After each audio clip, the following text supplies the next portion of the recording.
we grew revenue from 1K to 2K, like MRR in the last, 2 months. And then, we built it from 2 to 4 in the last 2 months, like last month, right? That stands out very quickly in this type of market. And companies that are able to do that in a very lean form, like I'm seeing getting, funding fairly easily in this type of market.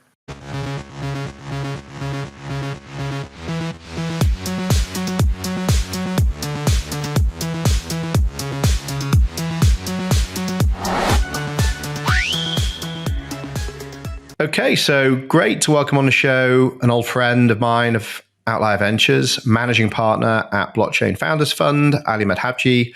Welcome, Aly. Thanks so much for having me, Jamie, and glad to be on the show. So I actually can't believe we've not already had you on the show. Never mind, we got around to it in the end. Blockchain Founders Fund's been around since 17. I think we got connected back in 18. We were off air trying to figure out overlap in portfolio. We could identify off the top of our heads at least 2, Futureverse and Bioconomy, but there are almost definitely going to be many more, I imagine, that will come out over the course of the interview. And I think, look, it's, as a kind of OG in the space, a fund that's been actively investing, and I believe now investing at a rate more accelerated than ever. You're doing more deals in this quarter than you've ever done historically. I think it's going to be really interesting to get your perspective as we come to the end of the year 23 to kind of look back, a bit of a retrospective, but perhaps more interestingly, look forward. If you're writing tickets now, you've obviously got a thesis for what you think is going to be happening next year. And I think that's a positive way of kind of conducting the interview. So I will give a very kind of high level, Blockchain Founders Fund, Singapore-based early stage venture capital fund, and one of the top tier funds globally. And I think, you do a really good job of kind of value add to startups by kind of helping them, bring their propositions to market.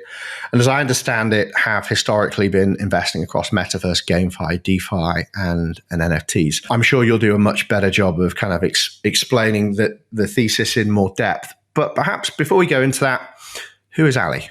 How did you get here? Great to get that kind of potted history. It's been quite the journey. I mean, we've known each other in the space for a long time, as you mentioned. I've always been very intrigued around how to create more fair systems, right? My parents are both refugees from East Africa.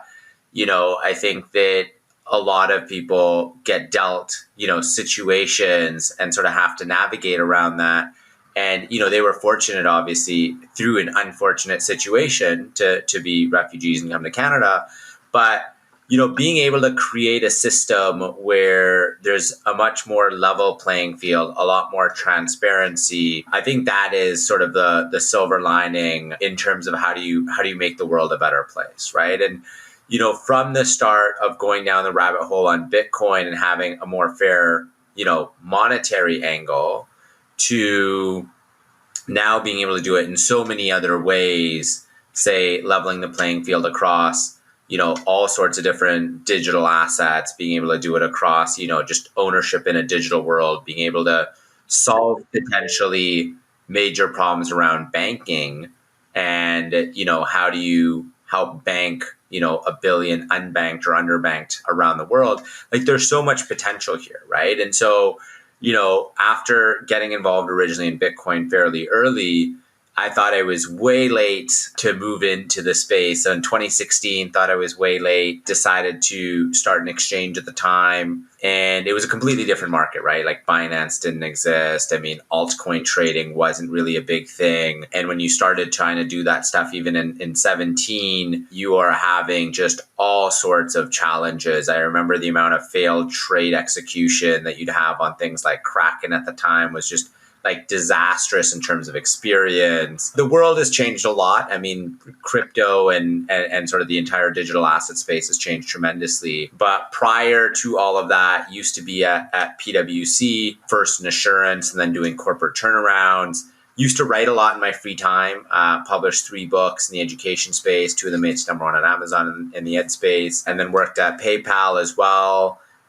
Did an MBA at INSEAD, which is a business school in Singapore and France. And so, a lot has sort of come to get to here. And we recently raised a new $75 million fund last year.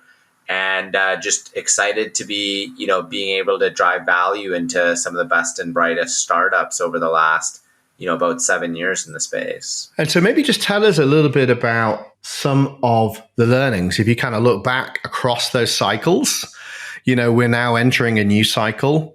What are the learnings you think founders can take or investors can take, from having been active, survived, and, not just survived, but prospered across cycles as we enter a new one? There's a lot of learnings.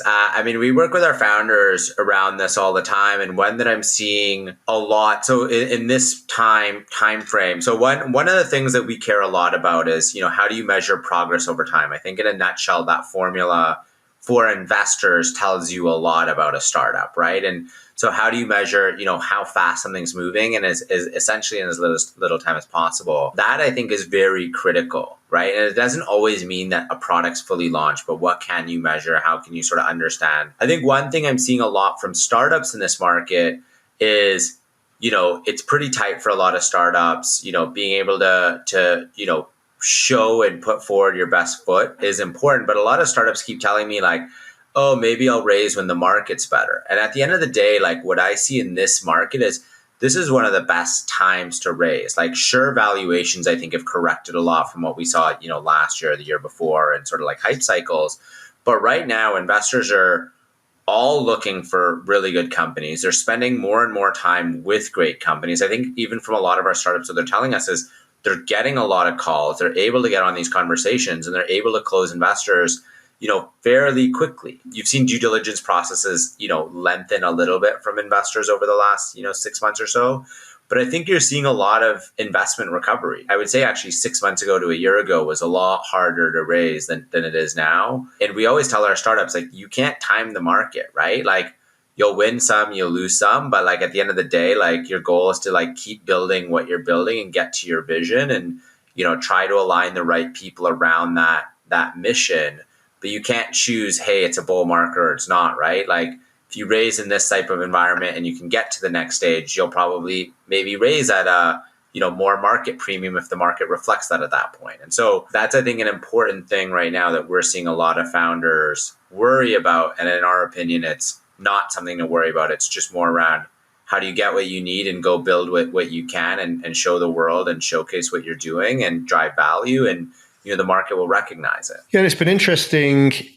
I think when we began what might objectively be called a winter, for a long time, I actually didn't think we were going into an actual winter. I thought the recovery would kind of come back. And then, of course, you had all these implosions and that really kind of took us into a deep winter. What capital was left was initially going at later stage, right? I guess people were doubling down on, where they'd previously made bets. What started to happen this year, most investors are coming earlier. So even historically later stage funds are coming to seed and even pre-seed, which is obviously the kind of area that you occupy. So are you seeing that kind of stage heat up from an investment perspective, valuations, activity? And why do you think that's the case? Why do you think other funds are kind of coming into your stage now? Yeah, so I'll run you through the way that we think about it, right? So I would say about a year and a half ago, we saw a wider correction across valuations in public markets. Multiples on SaaS companies, as an example,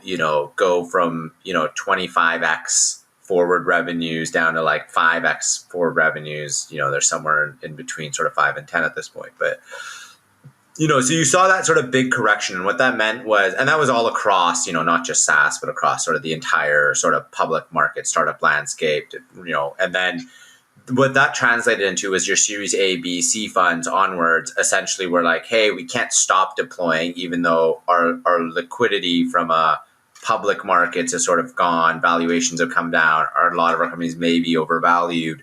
We can't stop deploying, so we just need to move earlier. And so they went to seed and pre-seed. So while you saw a very harsh correction, sort of Series A onwards, even upwards to like 70%, 80%, public markets 80%, sometimes higher, you actually saw seed and pre-seed valuations go up over the last year. And that was really interesting over the last year and a half. And it was because all of these guys were bringing a much larger amount of money to an earlier stage. What we found that resulted in was actually less deployment then from a lot of funds, because a lot of funds were also just worried that, hey, there is no Series A, B, C investment. So what's sort of happening? And so we actually saw a fair bit of a slowdown over the last, say, year and a half, all the way leading to, I would call it even 6 months ago or less, right?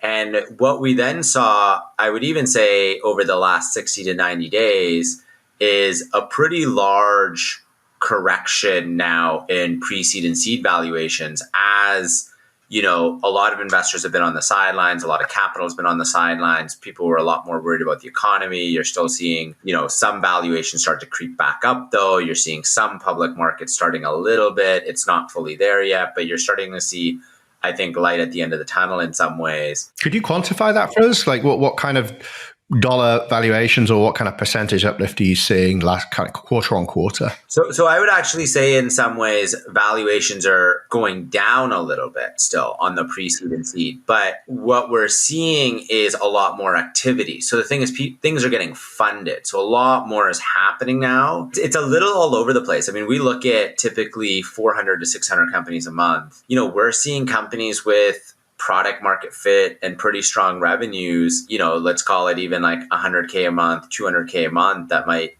you know, raise only between like a 10 and 15 million cap, right, on a safe. And that's dramatically lower than what you would have saw for, you know, a company at that stage a year ago. But the challenge is a lot more of these companies weren't getting funded. So they were just struggling to raise. They were trying to raise.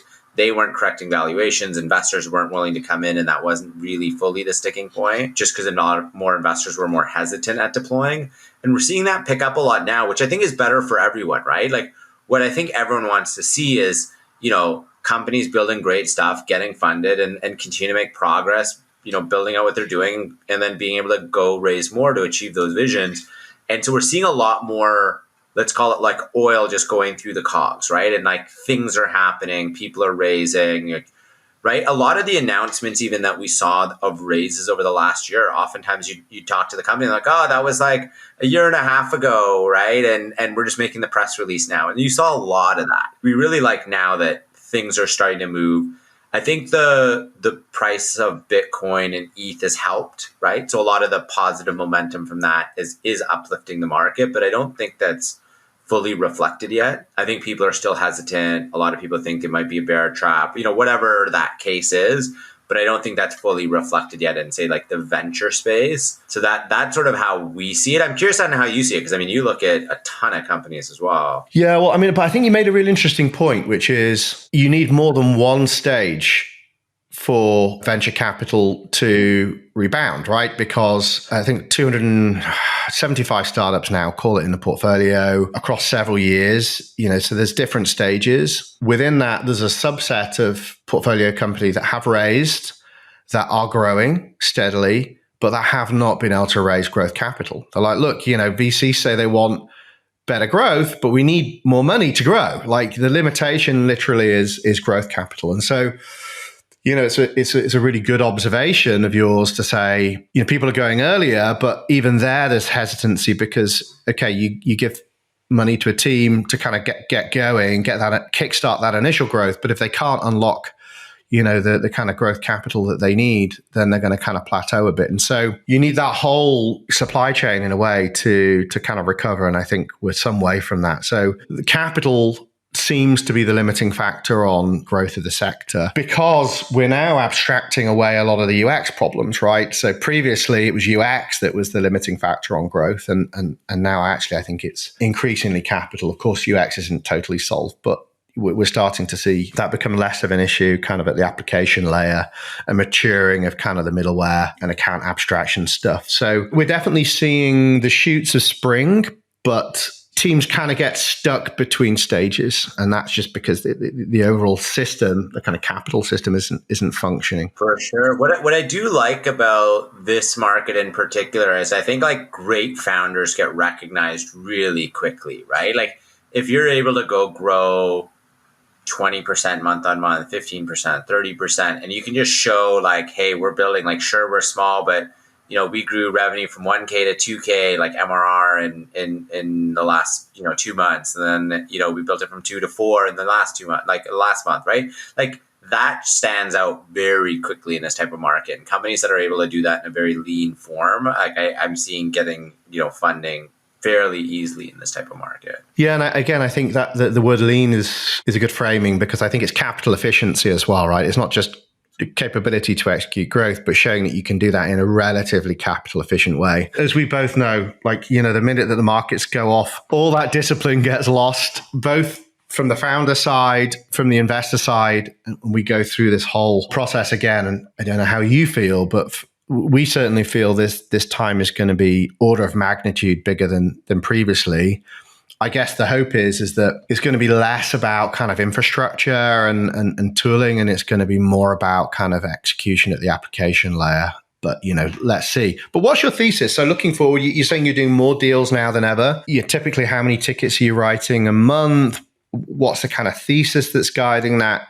Does geography play a part? Are you kind of just looking at talent wherever it is, or is a particular region of interest from you from a growth perspective? Yeah, those are all really great questions. So we typically write something like 2 to 4 checks a month. And to be honest, it's been sort of closer to 2 per month over the last, number of months, over the last year, let's call it. And that pace has really increased over the last couple months. This month, in November 2023, we may actually write, potentially even 7 or 8 checks, right? So that is a pretty big increase for us. And we're looking to sort of even potentially keep up that pace if we continue to have very strong deal flow, which we do right now. In terms of geography, we're all across the globe, right? So we're very opportunistic across the globe, but I do think there's different challenges that sort of expose themselves, right? So if you take historically, we're something like 40% North America, about 25% Asia, 20% Europe. We just wrote another deal. I think it's our 5th deal in across the entire portfolio in the African continent. And that's rare. And I think in general, we're seeing not a great fundraising landscape in that part of the world. But companies that are able to buck the trend and continue to build revenue and have strong growth rates and strong retention if they're a consumer app will back it, right? So we oftentimes will even write checks where other investors aren't writing checks if we see interesting opportunities. We're looking right now at a couple of deals in Latin America and Central America, right? So again, not regions we typically write a lot of checks, but if we're seeing companies that are doing cool things, like we're happy to continue to get involved there. From a thesis perspective, we look at it quite differently. We don't believe in sort of these broad market thesis. So we go very granular. So right now we've got about 25 open sub-thesis where we think there's major problems in Web3 and no market leader, or an opportunity for someone to use that as a beachhead, right? To sort of grow off of that. I mean, certain things that we see, oftentimes they're not sexy, right? So when we started doing, even ASM is a really good example. When we originally backed ASM, it was start of 19. Nobody in the world had a thesis on gaming and blockchain, right? And we had conviction on it. You guys had conviction on it. And now AI sort of gotten really popular, right? And this is 4 years later. And the same thing happened with gaming. When we did gaming in 18, we started with Splinterlands and everyone thought we were crazy, right? They were like, why would you try to own assets in a game? It's weird. Like this is literally comments that I'm getting, right? And so we think that there's really interesting angles across a number of things. Right now, I think something that will heat up is probably intent-based trading. So intents are essentially, if X happens, then I want to do Y. And there's some really interesting stuff launching right now around intent. I think there's an interesting opportunity not only on applying intent-based trading to crypto and sort of digital asset market, but it's essentially how do you consume in the longer run the entire OTC market that exists in the traditional world, right? So I think that is pretty interesting. There's a lot happening around DePIN in different ways, so decentralized physical infrastructure.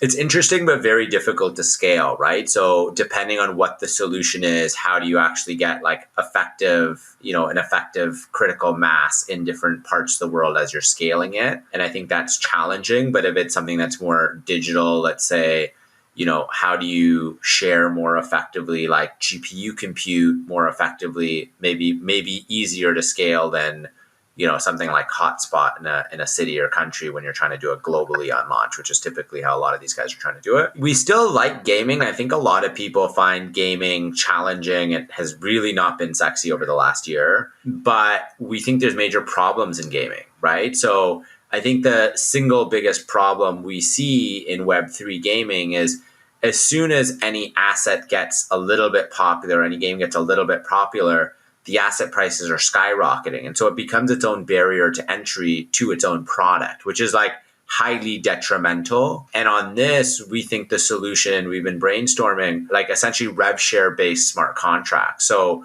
you can basically rent out collections of assets and just say, hey, I want 30% of what you earn, as part of the rewards. And it's all smart contract based and split. And so it's not fee based rentals, but it's actually rev share based rentals. So it eliminates the actual barrier to need upfront capital to play these games. And I think that's an interesting solution that unlocks a lot of growth in gaming. I mean, there's a number of other areas right now that we're looking at, but those are just a few sort of initial ones. Yeah, and it's interesting, there's a theme across Web3-based gaming and even Deepin in that there hasn't yet been token economies that work across cycles. So Deepin's a good example where the token economy makes sense when it's kind of offsetting the cost of some hardware or some tangible real world cost. But the minute that, the token tanks, the whole thing breaks because, there's no longer any point in operating the physical device, owning the physical device, or the cost of the kind of input, the energy input or resource input. And I guess you were just alluding to similarly with gaming there, it kind of breaks. It might work in a bull market. It breaks in a bear market. And so this kind of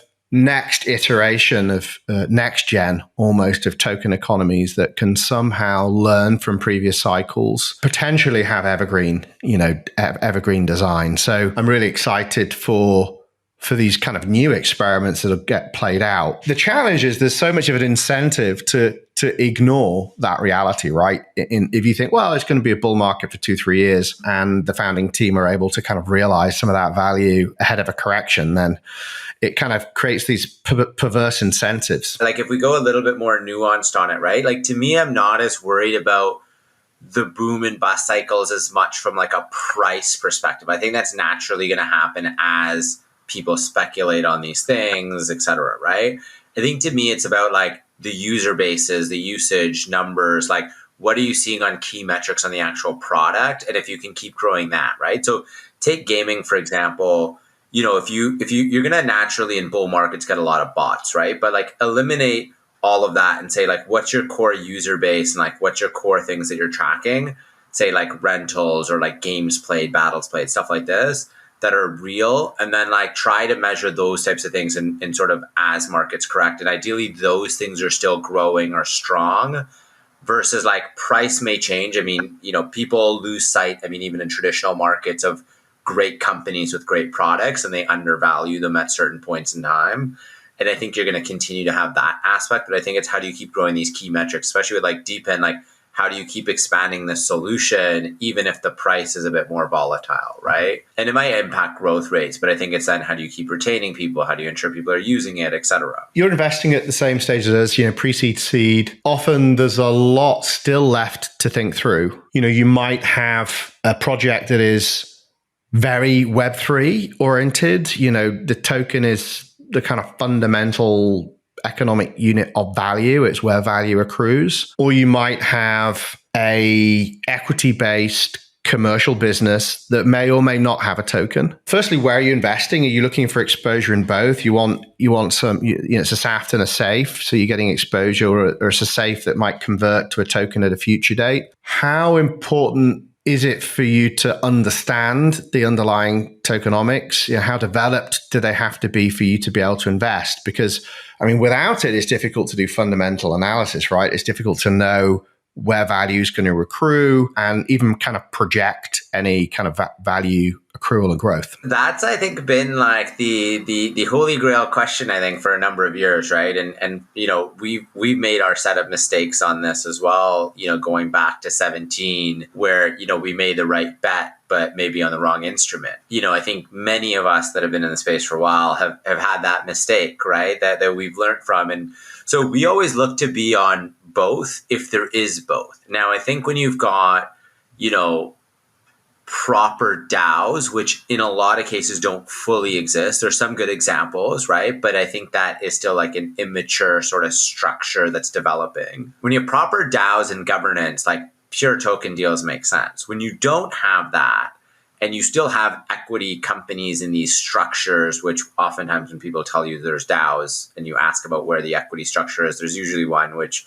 doesn't really mean it's a DAO. That means like you want to be on both. And part of the reason, there's a couple of things. We're very hands-on with our company. So we don't need the token economics fully developed, and we're happy to work with our companies to figure these out. Or like, some of our companies also have worked with Outlier on these and like other great partners. And so we're okay with those things not being fully developed. But I think the challenge is oftentimes the founders don't know, and we don't know where value will accrue because they don't know what the world's going to look like in 3 years or 5 years, and neither do we, right? And so this thing has been the challenge where, you go through a boom and bust cycle like in the last one, and all the companies that were raising on tokens then had to raise on equity. We think that it makes sense to just be on both from the start. That's a conscious choice that we've made. And when that's not available, it's a lot more difficult to make that investment. If there is both instruments and we can only invest from one, it's a lot more difficult for us to make that investment. I think you're going to see a lot more investors hesitant on going back fully to tokens that are, say, more structured, institutionalized, have more external capital, things like this. I think you're going to see a bit more of a struggle on that because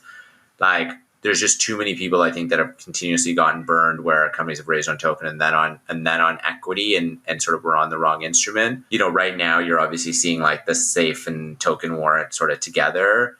I'm sure it'll split as the markets go boom, and there will be more token only funds that'll just do some of those deals. But if there is both, we want to be on both. And I think that's probably the case with most investors that we talk to these days. Yeah, no, I'd agree. And that's definitely the case for us because, as you say, the founder doesn't even necessarily know how things are going to evolve. You want to be able to get exposure to both and also the optionality as well. You might want to double down into something. You mentioned institutionalization. I think that's a really good thing to close off on. Do you think this kind of next cycle is going to be driven by the institutionalization of the industry as a whole? ETFs are coming. Is it kind of a different class of investor in venture now? I believe there's two worlds and two worlds that'll continue to emerge and two worlds that'll split and both will exist and thrive. So you've got this institutionalized side that, I think is inevitable at this point. It is coming. You mentioned the ETF. I mean, there's a whole lot more. I was recently at a private sort of Goldman Sachs digital asset conference in New York, and nearly every investment bank, nearly every major hedge fund was there, present, interested in the space, building stuff in the space. Like there's a lot of activity on that front that's, publicly not even available in terms of information, right?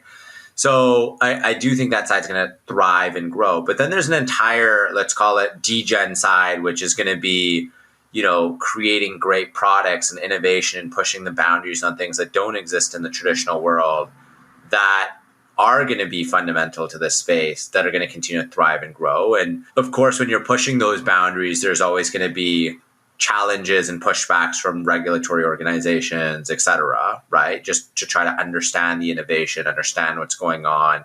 A lot of this aren't necessarily happening in like sandboxes for specific countries. I mean, when you think about this industry, at its core, it's global from day one, and there is no global regulator, right? Like you've got country by country, landscapes and sandboxes. And so innately, launching stuff globally on day one has its benefits, but it also has its challenges to the current system because of just the way regulators are set up, and there is no sort of global oversight. And so I think you're going to have a lot of things that push the boundaries and continue on that sort of, let's call it more degen side or more Web3 native side. And that's good, right? I think there's going to be some drawbacks to it, as there always is, but it's what pushes this industry forward and innovation forward. And that's we're excited about both sides, and we make a lot of bets across both sides. Yeah, I think that makes a lot of sense. As institutions come in, capital will flow down, new wealth will get generated, some of it in the hands of natives who will hopefully continue to fund things that perhaps